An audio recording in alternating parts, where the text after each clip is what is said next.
Welcome to machine learning. To irrigate is to water crops by bringing in water from pipes, canals, sprinklers, or other man-made means, rather than relying on rainfall alone. Places that have sparse or seasonal rainfall could not sustain agriculture without irrigation. In areas that have irregular precipitation, irrigation improves crop growth and quality. By allowing farmers to grow crops on a consistent schedule, irrigation also creates more reliable food supplies. Ancient civilizations in many parts of the world practiced irrigation. In fact, civilization would probably not be possible without some form of irrigation. The earliest form of irrigation probably involved people carrying buckets of water from wells or rivers to pour on their crops. As better techniques developed, societies in Egypt and China built irrigation canals, dams, dikes, and water storage facilities. Ancient Rome built structures called aqueducts to carry water from snowmelt in the Alps to cities and towns in the valleys below. This water was used for drinking, washing, and irrigation. Modern irrigation systems use reservoirs, tanks, and wells to supply water for crops. Reservoirs include aquifers, basins that collect snowmelt, lakes, and basins created by dams. Canals or pipelines carry the water from reservoirs to fields. Canals and pipelines, just like the ancient Roman aqueducts, often rely on the force of gravity. Pumps may also move water from reservoirs to fields. Crops are irrigated by several methods: flooding an entire field, channeling water between rows of plants, spraying water through large sprinklers, or letting water drop onto plants through holes and pipes.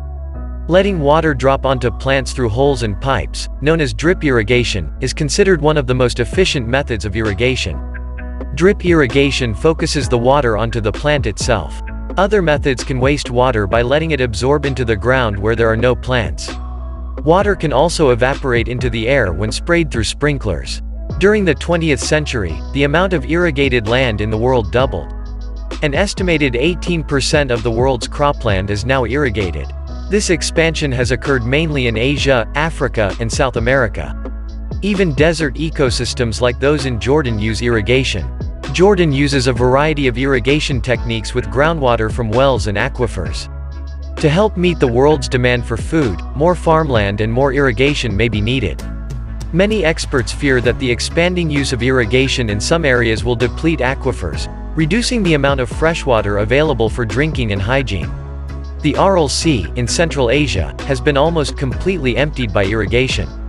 In 1918, the Soviet government decided that the two rivers that fed the Aral Sea, the Amu Darya and the Syr Darya, would be diverted to irrigate crops of cotton, melons, and citrus in the deserts of Kazakhstan and Uzbekistan.